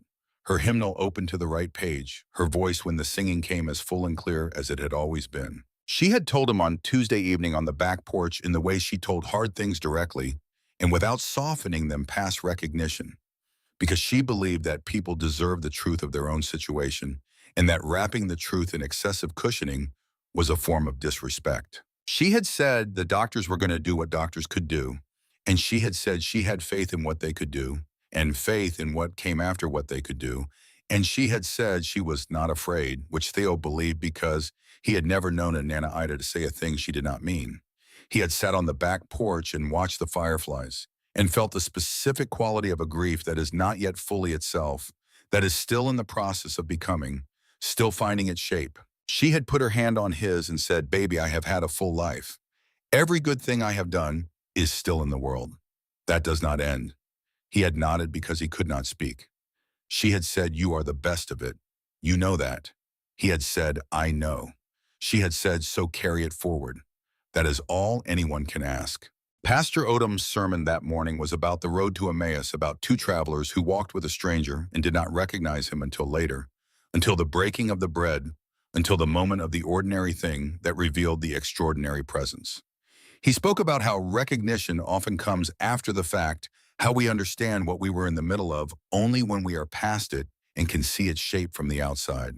He spoke about 3 boys on a Georgia highway who did not know what they were walking into and who walked into it anyway, and about a man on that highway who did not know what he was waiting for and who received it from the most unexpected direction, and about the way those 2 things meeting in the dark produced something that had now spread through their community and beyond it in ways that none of the people involved had planned or intended or could have predicted. He said sometimes God does not use the obvious instrument. He said sometimes God uses a basketball pump and some duct tape. There was laughter, the genuine kind that comes when something funny is also completely true, and then the laughter settled and the room was attentive again. The particular attentiveness of people who are hearing something they have needed to hear. Then he said he was going to invite one of the young men to speak. Darnell came to the front of the church without hurrying. He stood at the pulpit and looked at the room.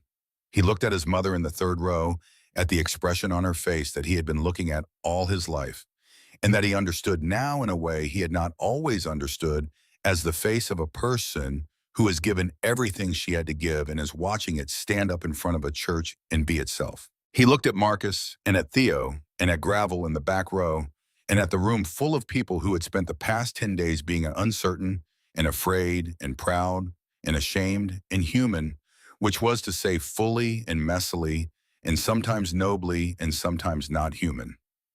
He said, "I am not going to stand here and tell you we were brave." The room was quiet. He said we were scared. I want to start there because I think we have been told a story about that night that has us as something we were not, and I would rather tell you the true story. He said the true story was 3 boys walking home from basketball practice on a road that was not well lit, and who came around a slight bend and saw a man and a motorcycle on the shoulder, and who all felt simultaneously the same thing, which was the instinct to cross the street. He said that instinct is reasonable. I want to say that clearly. That instinct made sense. Anyone in that situation would have had it. We had it. He said, but my mother raised me to understand that fear is not a reason, not a sufficient one, not by itself, that you can be afraid and still do the thing that needs doing, that the fear does not release you from the obligation. He said, so we stopped. Not because we were certain it was the right thing. We stopped because we could not and remain who we are, not stop. He said, what happened after is what happened. You know most of it now. You know more of it than we knew that night on the road. We did not know what we were stopping. We did not know what that man was carrying. We just saw a person who needed help, and we came forward. He said, and here's the thing I need to say about this week. He paused. He was not an actor. He was not a speaker. He was a 16-year-old boy at a pulpit on a Sunday morning saying the truest thing he knew how to say, and the room understood this and was still for him. He said the doubt that was cast on what we did this week did not come from the sky. It was put there. Someone decided that our story should not be simple, should not be allowed to be just a simple thing that three boys did on a road. Someone decided that a community that was proud of itself was more useful as a community that was suspicious of itself. He said, I want you to think about who benefits from that, who is served by a community that does not trust each other, that does not trust the thing it saw with its own eyes, that is so busy questioning the simple things that it cannot see, the complicated things being done around it. The room was very still. He said, I am 16 years old and I do not have answers to those questions, but I think the questions are worth asking. He said, what I do know is this. We stopped on that road because it was the right thing to do. Nothing that has happened this week has changed what happened on that road. The truth of it is fixed. It happened. We were there. We know what it was. He said, hold on to that. When people try to make you uncertain about simple things, hold on to what you know. He stepped back from the pulpit. Then Marcus stood up. He did not go to the pulpit. He stood from his seat in the fourth row and turned to face the room from where he was, which was somehow the right choice, the choice of a person who is not making a speech, but is saying something that needs to be said from his actual position in the room. He said, I need to add something. The room looked at him. He said, Darnell did not tell you that I wanted to keep walking that night. That is true, and it matters, and he left it out because he is a better person than I am in certain ways. He said, I wanted to keep walking because I knew what that image would look like. 3 black boys beside a white man in a biker vest on a dark road. I knew the story that would get told about it might not be the true story, and I was not wrong about that, as this week has demonstrated. He said, but I stopped. Because Darnell stopped, and because I have known since I was 12 years old that Darnell Reeves's judgment in a difficult moment is better than mine, and that following it has never cost me anything I was not willing to pay. He said, what I want to say is this. I was wrong to hesitate, not about the risk. The risk was real. I was wrong to let the risk be the loudest voice. Because if we had listened to the loudest voice, a man is not here today. And that is a fact I would have carried for the rest of my life. He paused. He said, I also want to say something to someone in this room. He looked toward the left side of the congregation, toward a section where a man in his early 60s was seated near the aisle. A man with the careful grooming of someone who takes his public presentations seriously, who had come to church this morning because not coming would itself have been a statement, and he had not been ready to make that statement. Marcus looked at Owen Ferris and he said, I know what you did, Mr. Ferris. I cannot prove it today, but I know it and you know it, and enough people in this room are going to know it soon enough that I think you already understand what the next chapter of this looks like. He said it without anger. He said it the way you state a fact about geography. Here is where things are. He said, I forgive you for it, not because what you did was acceptable. It was not. But because Eli Moss's grandmother told me once, without knowing, she was telling me that forgiveness is not for the person being forgiven. It is so the person doing the forgiving can keep walking. He sat down. The room was absolutely silent. Owen Ferris sat in his seat near the left aisle with his hands folded in his lap and his face arranged in the expression of a man who is working very hard on the expression of his face. And he did not say anything, and the silence from him was the most complete statement he could have made. Pastor Odom came back to the pulpit and looked at the room for a moment before he spoke and said, "I think we should pray." They prayed. And after the prayer, the congregation did not disperse. It stayed. It gathered on the lawn outside in the late morning heat, and it talked in the way that people talk when something has happened that requires the presence of other people to process the small groups, forming and reforming the voices. Low and sustained the quality of the gathering, not a party, but not a vigil either. Something between those, a community in the act of collectively deciding something about itself. Gravel came out of the church and stood on the lawn, and people came to him, which was not something he had expected, and which he received with the slightly stunned quality of a man who is still learning that he is present in a world that contains other people who are glad he is present. One man, a veteran, came and shook his hand and held it for a moment longer than a handshake requires and said something quiet that Theo could not hear. A woman with a young daughter came, and the daughter stared at Gravel with the absolute unguarded stare of a child, and then reached out and touched one of his tattoos with one finger and looked up at him and said it was pretty, and Gravel looked down at her and said something that made her laugh. The parade was not formally organized. It grew the way certain things grow, not from a plan, but from an understanding shared by enough people simultaneously that it produces its own momentum. Someone suggested it on the lawn after church, not as an official proposal, but as an observation, a noticing that people seem to want to move through the town together to make a visible claim on the streets of Pine Ridge with their presence and their numbers and their willingness to be seen. By noon, there were enough people gathered at the intersection of Main and Church Street to constitute a procession regardless of what anyone called it. The riders fell in at the back, 200 Harleys moving at a walking pace, their engines at idle. The sound of them at that register, less a roar than a sustained bass note, felt as much as heard.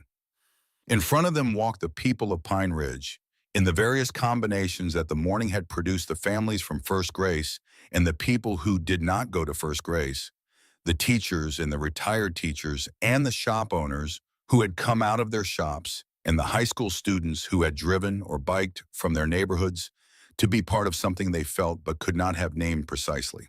Darnell walked between his mother and Marcus. Cheryl Reeves walked with her arm through her sons. Not the way a mother holds a child, but the way two people hold each other when they are both present in a moment that matters, when the holding is mutual rather than protective. Theo walked beside Nana Ida, who walked with the deliberate pace of a woman who has decided that her pace is her pace and will not be adjusted for anyone or anything. Sheriff Brennan stood in front of the Calder County Sheriff's Office as the procession came past. He was in uniform. He was alone, not with deputies, not in a cruiser, just standing on the sidewalk in front of his office in the late August heat with his hat on his head and his hands at his sides. When the front of the procession reached him, he came to attention, the formal posture of a man in uniform, rendering a formal acknowledgement, and he held it as the procession passed, which took a considerable time. He held it for Darnell, and he held it for Marcus, and he held it for Theo and Nana Ida, and he held it for the families and the teachers and the veterans and the people whose relationship to Pine Ridge was complicated and who were here anyway. He held it for Gravel, who passed him on his motorcycle at the same walking pace as everyone else. And their eyes met, and something passed between them that did not require language, the acknowledgement of two men who have arrived at the same understanding by different roads. The procession turned from Main onto Depot, and from Depot onto the highway junction road that connected to Route 27. It turned north on Route 27. It moved through the 2-mile stretch between the junction and the neighborhood roads, with the measured pace of people who understand that what they are walking toward matters and should not be rushed. The location on the shoulder was not marked. There was no spray paint or stakes or flowers. There was only the gravel and the road and the tree line and the particular quality of afternoon light on an August highway in Georgia, the same light that had been there on a Tuesday evening 10 days ago when 3 boys had heard an engine trying and failing to start and had walked toward the sound. Gravel stopped his bike first. He pulled onto the shoulder at the place he knew. He shut the engine off. He put down his kickstand and he sat on the bike for a moment before he got off. And the posture of that moment, the sitting still on the stop machine, was visible to Theo, who was watching.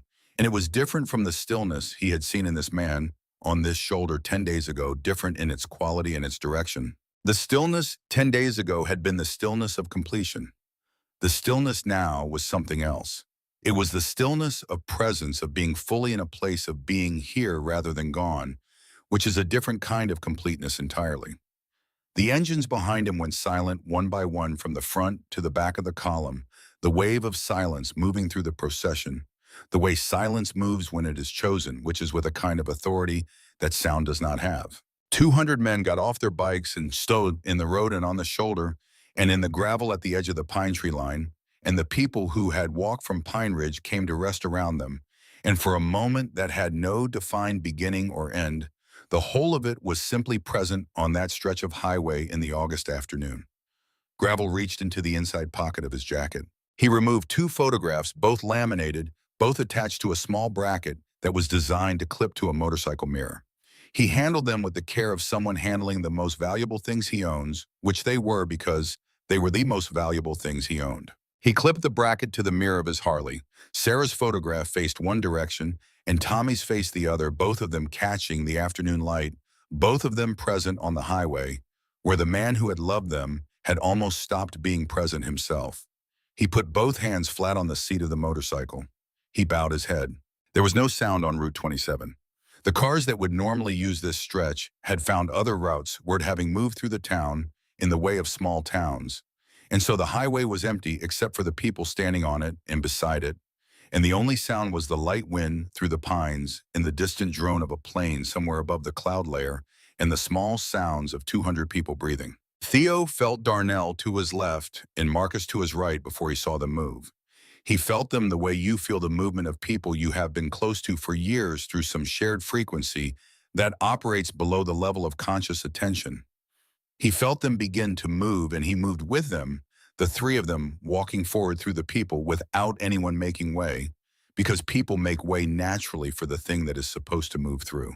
They walked to where Gravel stood at his motorcycle.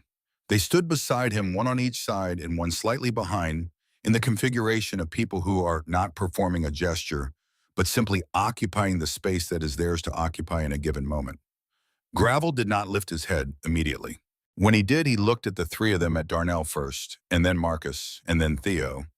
And the look was not the look of a man being grateful, which is a look that moves from the inside out that contains transaction. It was the look of recognition, the look of a person seeing other people as they are in full, without the mediating layer of what they have done or failed to do.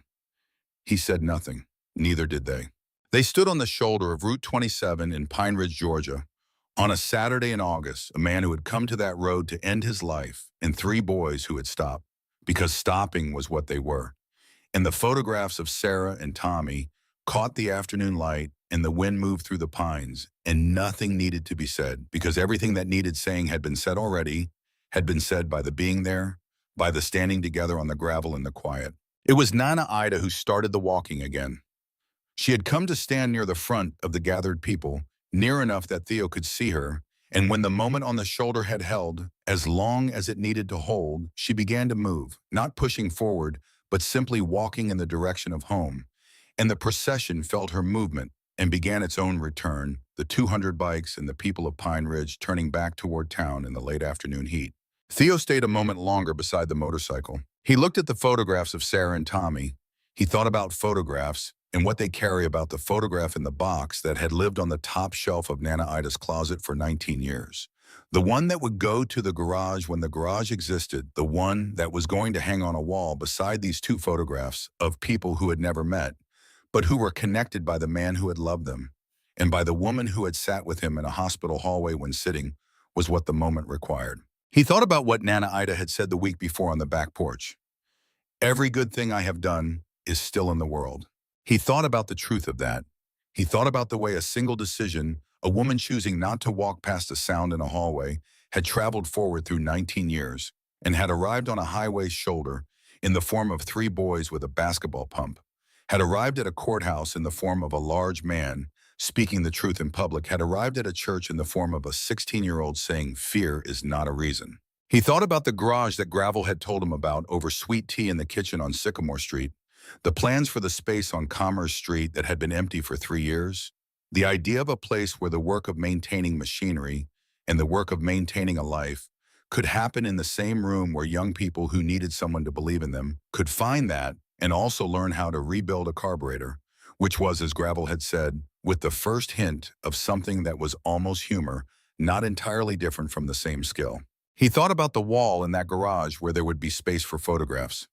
He walked back to join the procession. The garage opened in October. It occupied a former auto body shop on Commerce Street that had closed 4 years ago when its owner retired, and that had been listed on the county tax rolls since then as commercial vacant, which in Pine Ridge meant it had been broken into twice for the copper piping and had accumulated a coating of dust and abandonment on every horizontal surface that took 3 weekends and 14 people to address. The 14 people included Gravel and 6 of his chapter, Darnell and Marcus and Theo. 2 men from the VFW who had learned Gravel's story and arrived on a Thursday with tools and the specific energy of veterans who have found a project they can justify, and 3 kids from the county alternative school program who had been asked by their counselor if they wanted to help with something and had said yes with the tentative quality of people who had not been asked to help with things very often. It was called Second Ride Garage, not because it was anyone's second attempt at a garage, but because Gravel said that everyone who came through the door would be getting a second ride at something, and he intended for the name to be the promise it sounded like. On the workbench near the office window, there was a framed photograph of a woman who had been a nurse in South Carolina and who had spent 31 years being the person who brought a man back from the edge repeatedly with the patience of someone who understood that the edge would keep being there and that the call was to keep being there too. Beside it was a photograph of a young man with his father's razor and his mother's smile who had fought something he should not have had to fight alone. On the wall above the workbench level with the eye line of a person standing at the bench working was a third photograph. It had been laminated and framed by Theo, who had taken it to the drugstore and had the frame chosen carefully, not expensively, but with attention to the fact that it was going to hold something permanent. The photograph showed a hospital waiting room. 2 people in institutional blue chairs, 1 chair apart. The light was fluorescent, and the image had the particular quality of a picture taken by someone who understood they were capturing something that should be preserved. On the back of the frame, visible through the backing, Theo had written in his own handwriting the words his grandmother had written and left incomplete on the back of the original. He had written them complete. God puts the right people in the right hallway, and on the right road, and in the right garage, so they can keep doing the work. The alternative school kids came on Tuesday and Thursday afternoons. They were not easy kids, which was not a criticism of them, but a description of their situation, of the specific difficulty of being young and already behind, and knowing you are behind and not having clear access to the thing that could help. Gravel worked with them the way he worked on engines, without urgency, with the understanding that things that have been neglected take longer than things that have been maintained, and that this is a fact about the situation rather than a judgment about the thing itself. He taught them how to check oil and change it. He taught them how to read the particular language of an engine that is telling you something is wrong, the way a sound changes when a belt is failing or a bearing is going. He taught them that the difference between a machine that works and a machine that does not work is almost always a small thing and attended to, a small thing not attended to, and that most of life works the same way. He did not say this explicitly. He said it by doing it, by being in the room with them while the work happened, by answering the questions they asked, and not making them feel the questions were wrong. Darnell came on Saturday mornings through the fall. He learned faster than most because he paid the kind of attention that comes from having been raised by someone who treated attention as a form of respect. He also came because being in the garage with Gravel was the kind of thing that he could not have described adequately to anyone who had not been there, that had a quality to it that the regular world did not always provide, the quality of a place where the work was honest and the learning was real, and nobody needed him to be anything other than a person willing to learn. Marcus came less often because Marcus's Saturdays were more complicated, but when he came, he was fully present, and he and Gravel developed a particular rapport that had something to do with the speed of Marcus's mind and Gravel's appreciation for it, the way a man who thinks fast recognizes another mind built for speed. Theo came on Sundays. He came after church, and he stayed through the afternoon and sometimes into the early evening, working on whatever needed working on, and sometimes simply being in the space which had become for him a kind of extension of the kitchen on Sycamore Street, a place where the ordinary things were done with care, and the care was its own meaning. Nana Ida had her good weeks and her hard weeks. The treatment was doing what treatment does, which is both help and cost. And the balance of those two things shifted from week to week in ways that she accepted with the equanimity of a woman who has made peace with the fact that certain things are not under her management. She did not go to the garage often, but she came once in November on a Sunday afternoon when the Georgia fall had finally made itself felt, the temperature finally conceding its long resistance to the season. She came with Theo, and she sat in the office chair that Gravel had positioned near the workbench, and she watched him work with two of the alternative school kids on a carburetor that had given up on itself, and she watched Theo hand tools when they were needed and explain things when he could, and she watched the photographs on the wall. She watched them for a long time. She said to Gravel when the kids had moved to the other end of the garage to find a part, she said, "I think Sarah would have liked this." He said, "I think so too." She said she would have come every week. She would have brought casseroles. He said she made a very specific peach cobbler. "I have tried to recreate it 12 times. I have not been successful." She said, "I have a recipe that might be the one. I will write it out for you." He said, "I would appreciate that." She said, "I will write it out this week." She wrote it out the following Monday and gave it to Theo to bring to the garage. He brought it on Sunday and put it in the folder in the office where Gravel kept papers he needed to find again. He made it for the first time in December for the Christmas gathering that the garage held for the alternative school kids and their families, a gathering that nobody had planned and that grew from a conversation between Gravel and the program counselor into something with 40 people and a folding table full of food and the particular warmth of a room where people who did not have other places to be had found a place to be. The cobbler was not exactly right. Gravel said so, tasting it from the pan before it went on the table. He said close, though. He said it the way a person says something about progress. The acknowledgement that close is not there yet and that close is still worth naming. He would try again. The anniversary of the night on Route 27 fell on a Tuesday in August. It was exactly 1 year from the evening that three boys had heard an engine failing and had walked toward the sound. They came back to that stretch of highway at dusk. Not a crowd this time, just the five of them.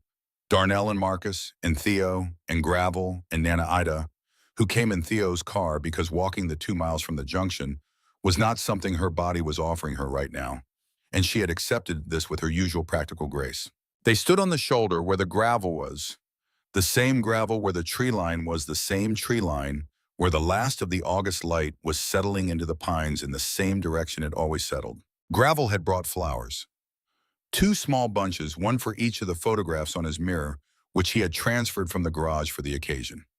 He stood the flowers in the gravel against the kickstand in the way of someone marking something without making the marking too large. Darnell looked down the highway in both directions, north and south, the road running straight through the pine flats the way it had been running for 100 years, indifferent and permanent and available to whatever came down it. He thought about coming around the bend a year ago, about the sound of the engine, about the calculation that had happened in his chest, the contest between the instinct to cross the street and the voice of his mother saying fear is not a reason, and the resolution of that contest in the form of a step forward. He thought about how small that step was, how ordinary, how entirely within the range of what any person could do on any ordinary evening. He thought about what it had opened. Marcus was standing beside him with his hands in his pockets, looking at the flowers against the kickstand with an expression that Darnell knew from years of reading Marcus's expressions, which was the expression of a man thinking something he has not finished thinking, yet something that was still working itself out. He said, "You ever think about what would have happened if we had kept walking?" Darnell said, "I try not to." Marcus said, "Me too." Theo was standing with Nana Ida near the car, her hand on his arm, both of them looking at the photographs on the mirror, at Sarah facing one direction and Tommy facing the other and the flowers in the gravel below them. Nana Ida said something to him quietly that the others could not hear. He nodded.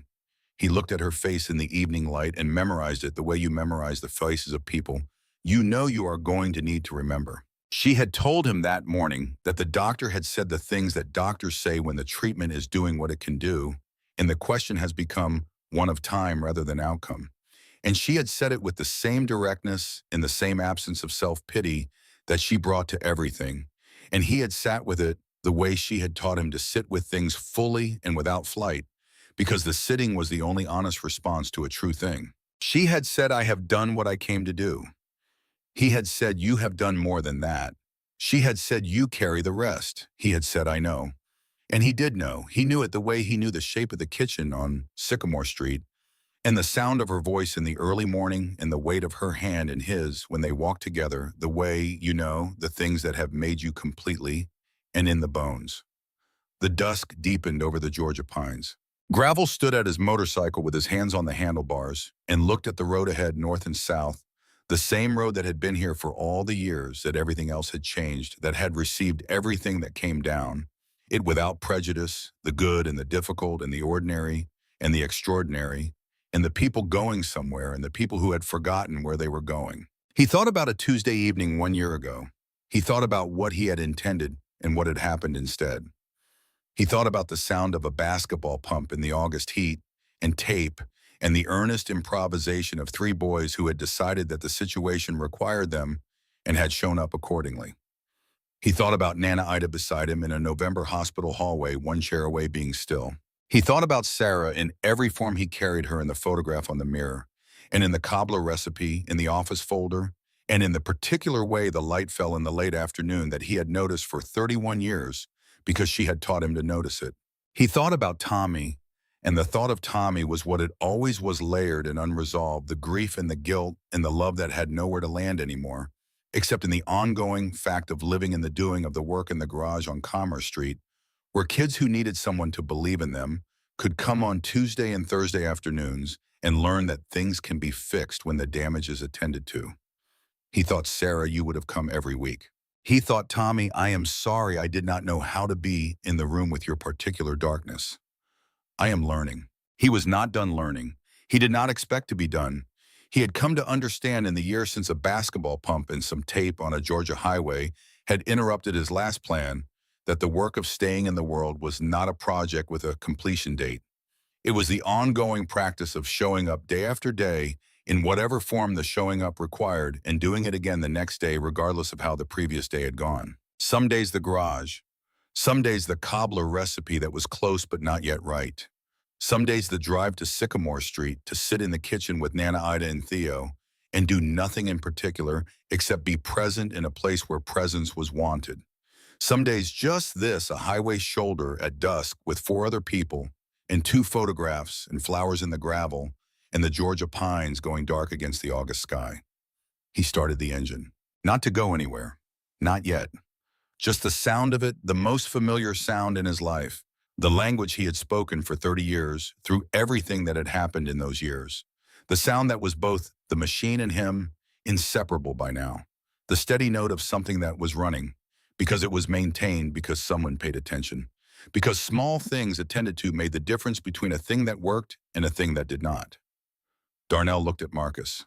Marcus looked at Theo. Theo looked at Nana Ida. She was looking at the road north and south. The way she looked at things, she was taking in fully, storing, keeping. Her hand was still on his arm. The engine ran its steady note in the dusk. She said, this is a good place.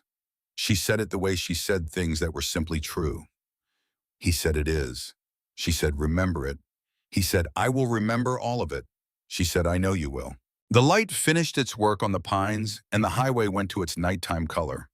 The asphalt holding the last of the warmth it had collected through the August day, the tree line going from dark green to dark gray to the particular blue-black of a southern night beginning. The five of them stood on Route 27 in the first of the dark, and the engine ran, and the photographs caught the last of the light, and the flowers held their position in the gravel, and Pine Ridge sat at the end of the road in all its contradiction, in ordinariness, in ongoing life, the traffic light at Main and Depot, going through its cycles, the diner on Depot, with its sign lit, the garage on Commerce Street, dark and locked, and waiting for Tuesday. The road ran in both directions. It had always run in both directions. What you did with it was still, as it had always been, entirely up to you.